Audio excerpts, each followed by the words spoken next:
part 2, higher education, we are much more concerned about this. See, when we really talk about the higher education system today in our country, one side we find we have very large number of educated people across India today. On the other side, we have a scarcity of employable manpower. See, this is a big disparity we experience today. This is the prime concern for the national education policy. See, let us understand what is the significance of all these points. Today, if you are given the responsibility to transform the higher education system, you are aware of the quality of the higher education system when you compare this at the benchmark of the international standard, you are aware of the quality. So I believe your first focus will be to enhance the quality of the higher education system. If you want to enhance the quality, then definitely you will look for the restructuring of the entire system. When you restructure the entire system, then what is your purpose? You would like to move towards more holistic and multidisciplinary education. We will discuss about this term slightly later. What do we really mean by multidisciplinary education system? So you would like to move towards this. After you have the holistic system of education, you have created the framework for this, then you would like to have optimal learning environment.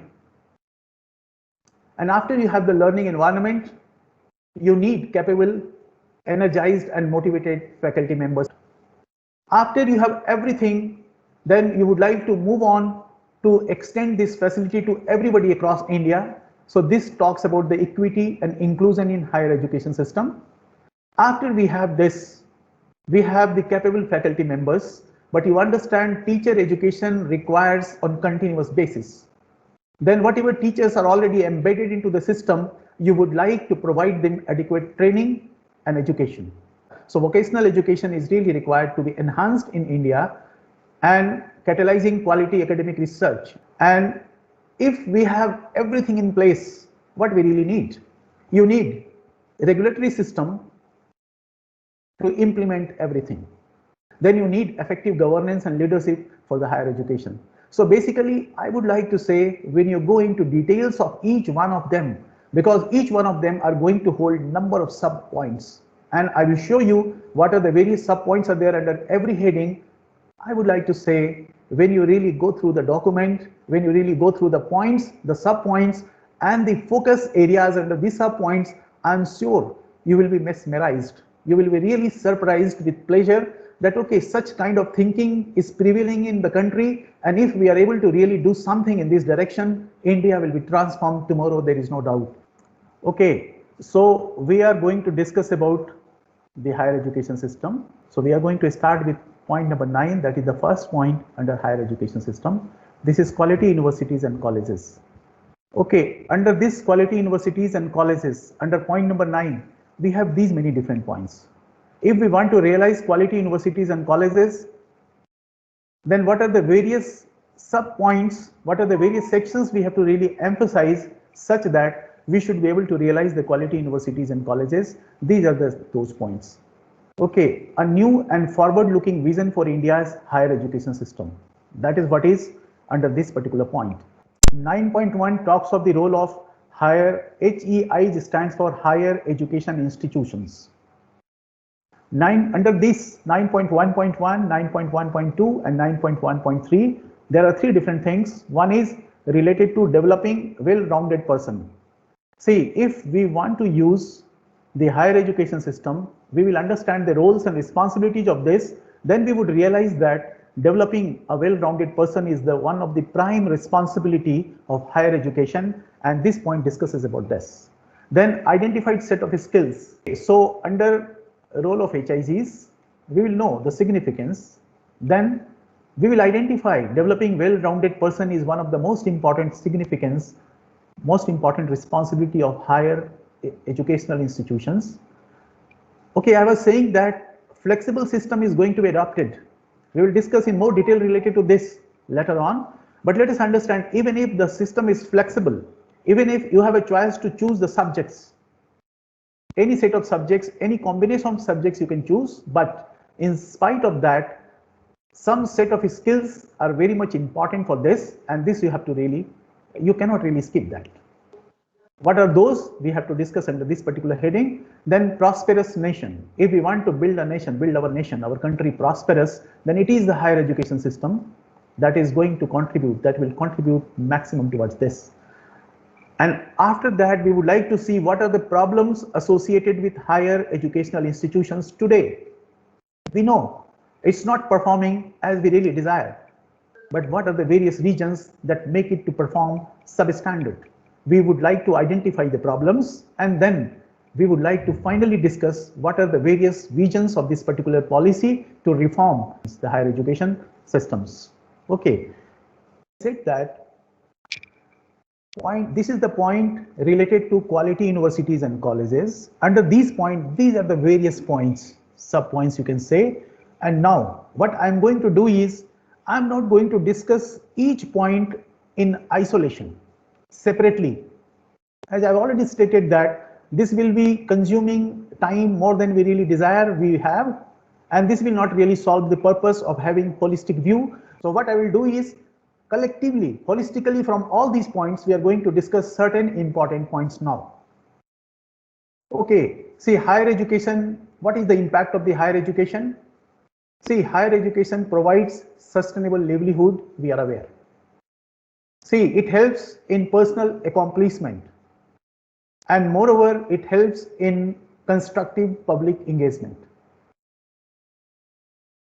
See, not limited to this, but there are many more things also we will discuss. The purpose of the higher education system is more than individual employment, to provide social consciousness, productive contribution to the society, and knowledge creation and innovation.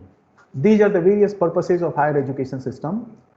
And higher education system is able to build a productive, progressive and prosperous nation, which helps in economic development. See, we are aware of the roles and responsibilities and the contributions possible by the higher education system. Then we know what is the condition today of our country in terms of the higher education.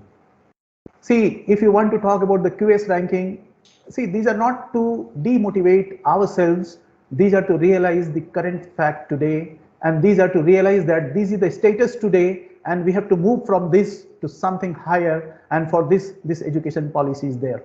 So basically, we need to have a look on the current status. 2017, top 200 universities across the world, India has none of the institutions, we are aware.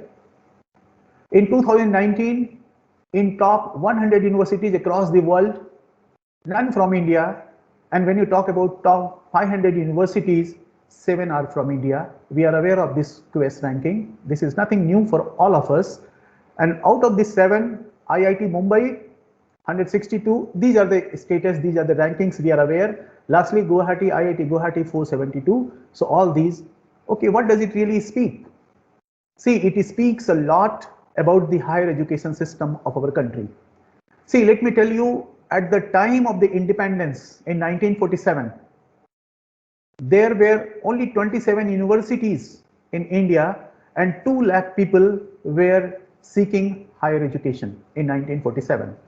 Today, in higher education, the enrolled number of people are 2 crore 35 lakh. Such a vast difference today we are able to see. See, in terms of numbers, we have increased enormously, but in terms of the quality, we could not really do as desired. See, today we have 711 universities, and this was 27 at the time of the independence. And the literacy rate that time was almost 14%, and today it is 71% by the census of 2014. So we are aware, we have improved in one front, but when you really talk of the quality, we could not really make any important jump. Problems, why so? We need to identify the problems, and the national education policy has identified the problems, and these are the problems identified by the national education policy. The policy says that our higher education system is utterly fragmented. See, we are victim of this, we know, we will discuss this slightly later. Okay, there is a rigid separation in branches and disciplines in higher education system. There is no much of the flexibility. There is less emphasis on research, there is lack of faculty and institutional autonomy in curricular development, in development of the pedagogy. Suboptimal governance and leadership to the higher educational institutions is also one of a point leading towards no quality. Ineffective regulatory system. See, we will identify slightly later. There is one special section on this where we will find that the regulatory system has been totally changed. New regulatory system we are going to discuss, but ineffective regulatory system is one of a very major reason, and low standard of education. All these result into low standard of education. And we can't say with pride that we provide quality education. We can say we provide education to very, very large number of people, but we cannot say we provide quality education. See, now let us understand, if it is able to identify the problems prevailing today in the higher education system, then what are the remedies it has suggested, what it envisions. The policy aims for a complete overall and re-engineering of higher education system, and policy envisions multidisciplinary universities and colleges in every district, and preferably with medium of instruction in local Indian languages. See, it is not necessary that every district will have multidisciplinary universities with medium of local or Indian language instruction, but every district will have one university like this. Preferably, wherever it is possible, we can create universities with medium of instruction that will be local or Indian language. This is one of a prime objective, prime focus of this policy to improve the quality of the higher education system. See, it wants to provide faculty and institutional autonomy. It wants to revamp the curriculum, pedagogy, assessment mechanisms and support mechanisms for the students. Merit appointment and career progression schemes it wants to launch for the higher education system. Then it wants to establish National Research Foundation for funding. And there will be independent board of governors. This is very, very important point, and we are going to devote sufficient time on this to discuss what are the various boards of governance and what are their functions and how they are going to really improve the higher education system of India. Whatever regulatories we are going to establish, they will be working on light but tight mood. That means they will look into the various schemes, but they will not be overlapping to each other. They will be working in singular manner. Each one will have individual responsibility, and in that responsibility they will be very, very stringent to take the actions. Increased access, equity and inclusion will be one of a prime focus to improve the quality of higher education system of India, and outstanding public scholarship and online digital learning education schemes will be launched by this. Okay, see, we will not go into much detail related to this because we have to talk about the other points also. So when you talk about point number 9, then we are going to move to point number 10. And we've already discussed that if we want to really improve the higher education system, then after quality universities and colleges, we have to focus on institutional restructuring and consolidation. So after we discuss briefly about this, we are going to discuss about the institutional restructuring and consolidation. So under this heading, we have several points. Under this heading, see, we have total 14 number of points. The focus areas of the national education policy, where they want to really focus in order to bring institutional restructuring and consolidation of the institutions under higher education system. One is, see, we have to end the fragmentation. This is a major block that stops development of the institutions. See, towards multidisciplinary universities and cluster of higher educational institutions. See, this is also one of a focus in restructuring. See, multidisciplinary universities, let us understand what is the meaning of this. See, today we may have a college with very less number of students, maybe 200, 2000 or 5000 students, but such colleges will not exist tomorrow. They will move to multidisciplinary universities. It simply means that there will be center of higher learning, higher educational institutions, and they will have minimum 3000 students, and they will have multiple disciplines. They will not be focused just for one kind of the like science, arts or whatever discipline we can say. They will not be focused to one. but they will focus to everything: science, arts, commerce, music, sports, many things will be integrated into one, and this will be known as multidisciplinary universities with large number of students. And the purpose of this is, see, whoever is going to study in this, they will come out with well-rounded personality, multifaceted personality, and they will learn many things. We have to change the perception of the university. We will discuss slightly later. We have some points related to this after this slide. Then graded autonomy will be given to the institutions. Categorization, a continuum. Okay, see, categorization, this will be more clear when I will come to the next slide. What is the meaning of categorization? A continuum. Other responsibilities of HIEs, higher educational institutions, are not only related to teach their students, but they have some other responsibilities also. So this point discusses about the other responsibilities of higher educational institutions. See, one thing is very clear, we must understand that multidisciplinary universities will be established by 2040. See, will be established is not the correct word. All the institutions, stand-alone institutions, universities and colleges will be transformed to multidisciplinary universities by the year 2040. This is the vision of the national education policy. See, there will be more number of higher educational institutions will be set up, and the purpose is to improve the gross enrollment ratio. More and more number of students must be enrolled into the institution. This is also one of a perspective and one of the vision, you can say, and you can understand why this vision is, because it wants to create equity and inclusion. So it wants to enhance the GER, that is gross enrollment ratio. Growth of public and private higher educational institutions and public funding will be preferred in this. Options to run online distance learning programs, single stream higher educational institutions will be phased out. I have already spoken that by 2040 they all are going to be transformed into MDU, multidisciplinary universities. Empowerment and autonomy will be given to the universities. Integrated education. Education will not be single streamed. Variety of streams will be integrated into one education system such that the well-rounded personality will emerge out of the universities. And let us understand, deemed to be universities. Today, there are different kinds of the universities. I will talk about this with the help of a slide. Various universities will be termed simply as university tomorrow. Okay, consolidated points from all these. Let us understand highest recommendation to end fragmentation. This is the highest recommendation of the national education policy. Multidisciplinary universities, colleges, and higher educational institution clusters will be created. Means whatever are existing today, they are going to be transformed either in this or that.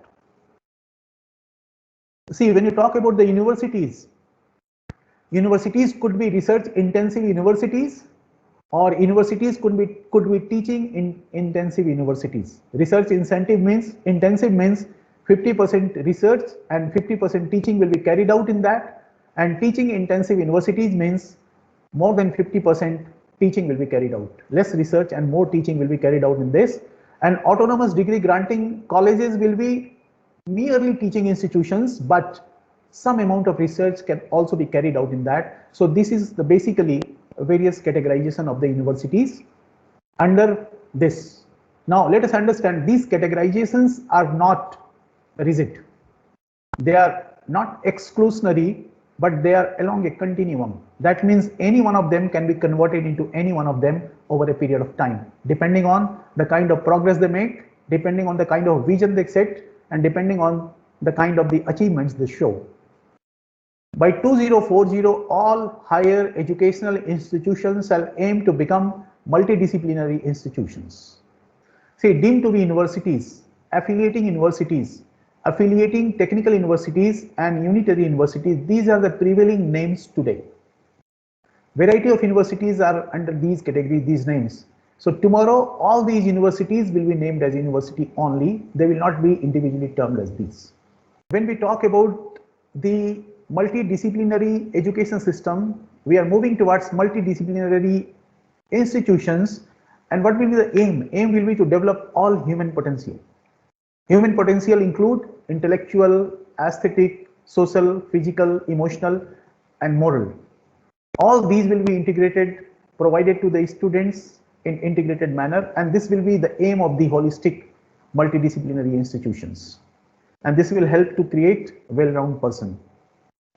Here, arts, humanities, language, science, social sciences, ethics, social engagement, soft skills, professional, technical, and vocational fields, rigorous specialization in the chosen field, all these will be dealt in these universities. And when all of them are going to be dealt in one, you will find the universities will definitely rank higher because many aspects will be dealt in.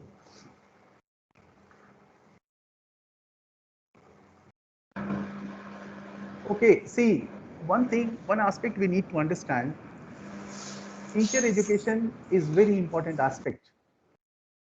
And we need to understand teachers must be grounded in Indian values, language, knowledge, ethos, and traditions of India. Also, they must be well versed in latest advances in education and pedagogy. See, these are basically to create the teachers, to shape the teachers. This is important because this is important to restore the prestige of teaching profession and shape the next generation. This is very important. And for this, several teacher educational institutions are running across country, but they need a paradigm shift. But why they need a paradigm shift? I want to quote one Justice J.S. Verma Commission that was set up in 2012, and they have submitted a report. And this commission was constituted by the Supreme Court. And what is their report? Let us understand this. See, a majority of a stand-alone, over 10,000 in numbers, teachers, educational institutions are not even attempting serious teacher education, but are essentially selling degrees for the price. Regulatory efforts so far have neither been able to curb the malpractices in the system, nor enforce basic standard of quality, and in fact have had the negative effect of curbing the growth of excellence and innovation in the sector. The sector and its regulatory systems are therefore in urgent need of revitalization through radical action in order to raise standards and restore integrity, credibility, efficacy, and high quality of teacher education system. Okay, see, we understand teacher education is very, very important to restore the prestige of teaching profession and shape the next generation to build the country, to create the society. But those who are building the teachers, they are not really doing their work seriously. This is the commission report that states like this. And this report has been taken into serious consideration by the National Education Policy, and they have taken some drastic actions related to this. See, regulatory bodies related to this will be empowered to take stringent actions against substandard teacher educational institutions. By 2030, these are the things that is going to be mandatory. All teacher education programs will be provided by multidisciplinary institutions. See, today, if you talk about the B.Ed programs, it is given by so many independent institutions. But tomorrow, it will be given only by multidisciplinary institutions, and this is going to be implemented by the year 2030. All teachers educational institutions be converted to multidisciplinary institutions. See, in multidisciplinary institutions, education departments will be established and they will also run the B.Ed programs. And for teachers, 4 years integrated B.Ed program will be the minimum qualification for becoming a teacher in the schools. This will be implemented by 2030. But in addition to that, 2 years B.Ed for already those who are bachelor degree holders and 1 year B.Ed for already 4-year bachelor degree holders will be given to them. Okay, see, when we talk about the vocational education, these are the various points, but we want to discuss some points from here. See, 12th 5-year plan that was held during 2012 to 17 estimated that in Indian workforce at the age group of 9 to 24, less than 5% people had the vocational education. On the other hand, if we compare this at the world benchmark, we will find USA had 52%, Germany has 75%, and South Korea has a very large number, that is 96%. People received vocational education. This policy aims to enhance a very large number in the vocational education. Policy aims at least 50% by 2025. And vocational education will be integrated into the mainstream of schools and higher educational institutions, and higher educational institutions will offer vocational education programs on their own or maybe in partnership with the industry and some NGOs. My prime focus now, after discussing some part of higher education, is in part 4, making it happen. Policy can be of any good quality, there is no doubt. Lot of very brilliant people can combine together, put their brain, can do the brainstorming, and finally they can come out with very good findings, very good recommendations. That forms the policy. But unless the policy is brought onto the ground, policy will make no difference. It will make no meaning for us. Okay, so the national education policy that is divided into 4 sections, it talks, the 4th section is making it happen, how this policy can be implemented. This is the focus of this particular section. So I'm going to discuss this section today. Now, under this section, there are 3 different points, 25, 26 and 27. Point number 25 discusses strengthening the Central Advisory Board of Education. Point number 26 discusses financing affordable and quality education for all and implementation. We'll discuss each point in little more detail. See, under this strengthening the Central Advisory Board of Education, there are 2 points. One is 25.1, that is strengthening and empowering the Central Advisory Board of Education. And now let us understand Ministry of Human Resource Development. This has been renamed today under this policy as Ministry of Education. जैसे पहले हम लोग मानव संसाधन विकास मंत्रालय बोलते थे, अभी उसी का नाम शिक्षा मंत्रालय कर दिया गया है. This is to increase the focus on education. Successful implementation of a policy demands long-term vision, availability of expertise on a sustained basis, concentrated actions from all the concerned. These are the requirements for implementation. Central Advisory Board of Education will be given full power. It will be strengthened and empowered for developing, articulating, evaluating and revising the vision of the education of India. This will be done on continuous basis with MHRD and apex bodies related to education across the country.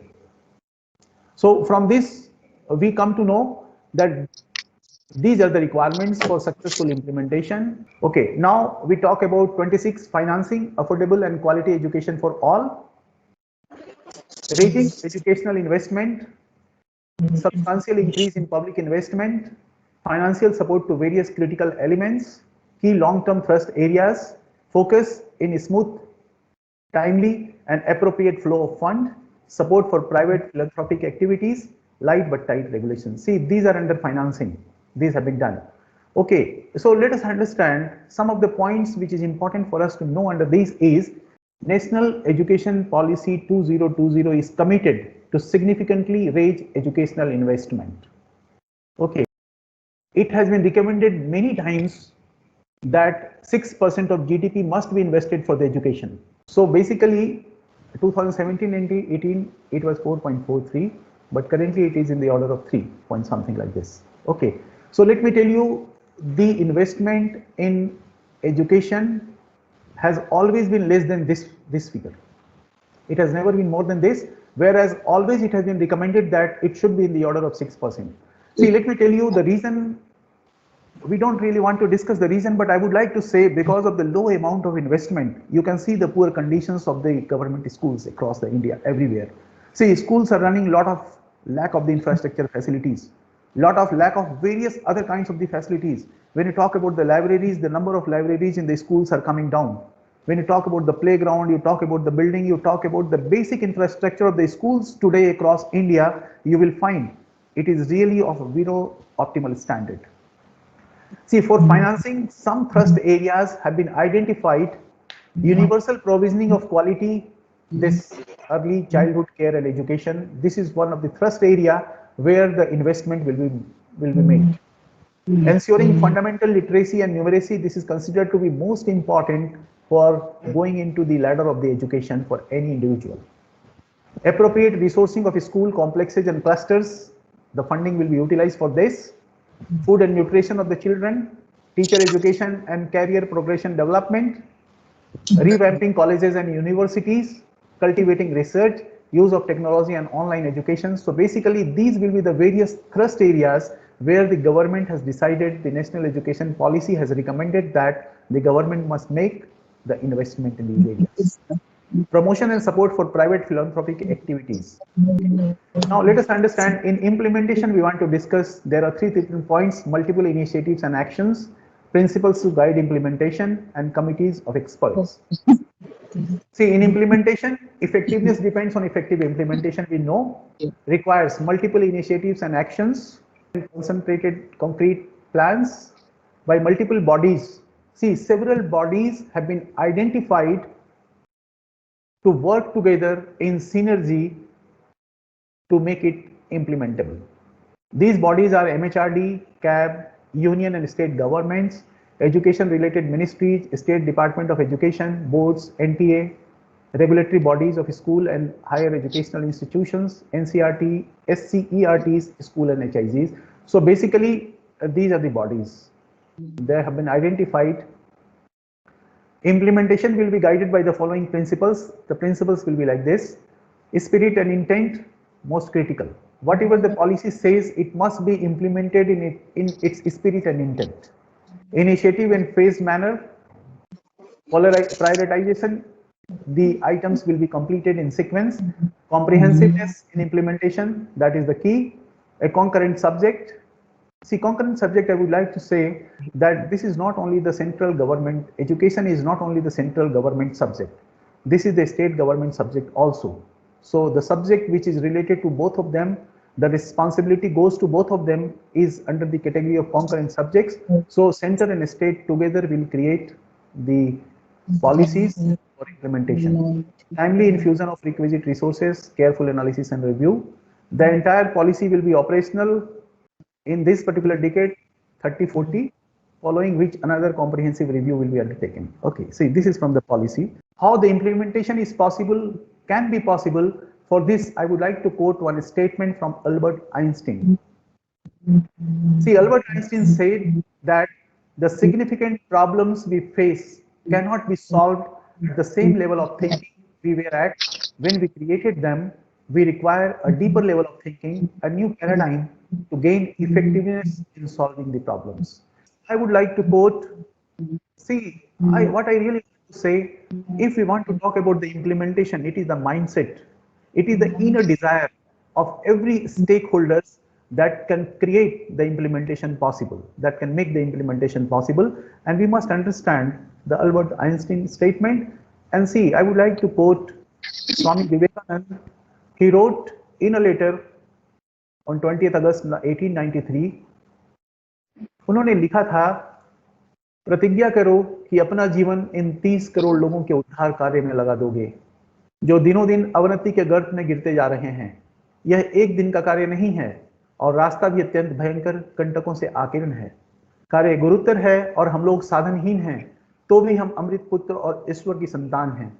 हम अवश्य सफल होंगे। पवित्रता, सच्चाई और विश्वास चाहिए।